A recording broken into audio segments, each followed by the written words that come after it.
បាទចឹងយើងបន្តខ្សែកងថ្នាក់12សង្គមយើងហើយយើងចូលដល់សំណួរទី3សំណួរចុងក្រោយបាទចឹងសំណួរទី3នេះគឺយើងមាន2វគ្គទី1គឺយើងរកសមីការបន្តប៉ះនៃក្រាប C រកសមីការបន្តប៉ះនៃក្រាប C នៅត្រង់ x ស្មើ0បាទចឹងគេប្រាប់x0 វាហើយណាចឹងរកសមីការបន្តប៉ះនឹងក្រាប C ត្រង់ x ស្មើ0អញ្ចឹងទាមទារឲ្យអ្នកនរគ្នាត្រូវចាំទាមទារឲ្យយើងចាំរូបមន្តសមីការបន្តប៉ះខ្សែកោងរូបមន្តសមីការបន្តប៉ះខ្សែកោងចឹងតង់ដំបូងគឺយើងរកសមីការបន្តប៉ះសមីការបន្តប៉ះក្រាប C ត្រង់ x ស្មើ0បាទអញ្ចឹងគេទូទៅបន្តប៉ះគឺតាំងដល់អក្សរតេធីនឹងសមីការបន្តប៉ះ y ស្មើ f' នៃ x0 កតា x ដក x0 បូក f នៃ x0 អញ្ចឹងបើរូបមន្តនេះអ្វីដែលយើងជួសបាននៅពេលនេះគឺ x0 យ៉ាងអត់ហើយ x0 ហ្នឹងប្រមាណ x0 ហ្នឹងហើយគឺលេខ0យល់ទេអញ្ចឹងខ្ញុំដាក់ចូលទៅក្នុងរូបមន្តខ្ញុំបាន f' នៃ0 x ដក0បូក f នៃ0ឃើញទេហើយសួរថាយើងជួសបានតទៀតអត់បានទេដោយសារយើងអត់ទាន់មាន f' នៃ0ហើយនឹង f នៃ0ចឹងអត់អញ្ចឹងយើងត្រូវឆ្លេះវាសិនហើយយើងលើក f' មកលទ្ធផល derivative របស់ f នៃ x យើង derivative មិញស្មើគេ derivative f' នៃ x នេះ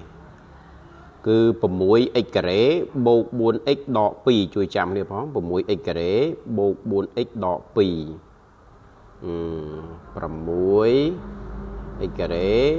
បូក 4x ដក 2 ចែកនឹង x ការ៉េបូក 2x បូក 1 ហើយលើកជាការ៉េនេះជាលទ្ធផល derivative យ៉ាងអត់អញ្ចឹងគ្រូជំនួស0ចូលមកជំនួស0ចូលលេខ x ទៅ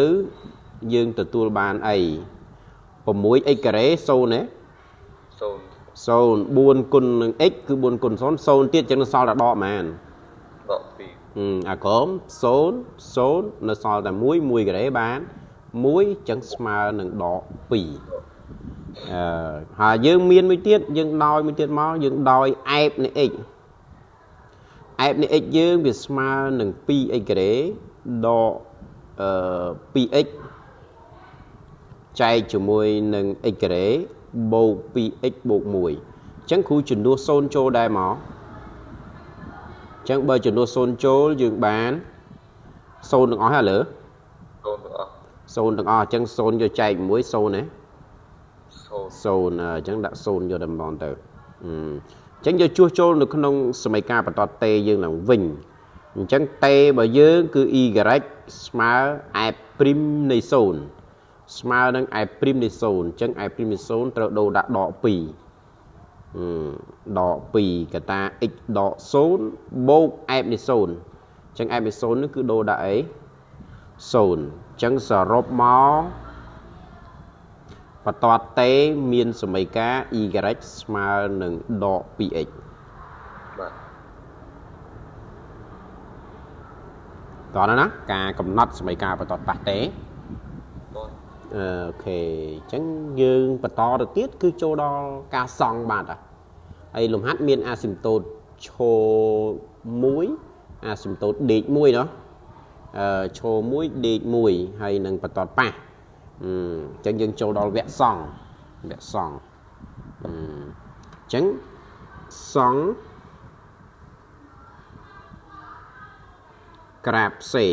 បាទសង់ក្រាប C អញ្ចឹងយើងត្រូវសង់អាស៊ីមតូតសង់បន្តប៉ះហើយបាទយើងគូសតម្រសូមបញ្ជាក់យើងលើកអាស៊ីមតូតមកលើកបន្តប៉ះមកហើយចាំគូសតម្រុយតាមក្រោយ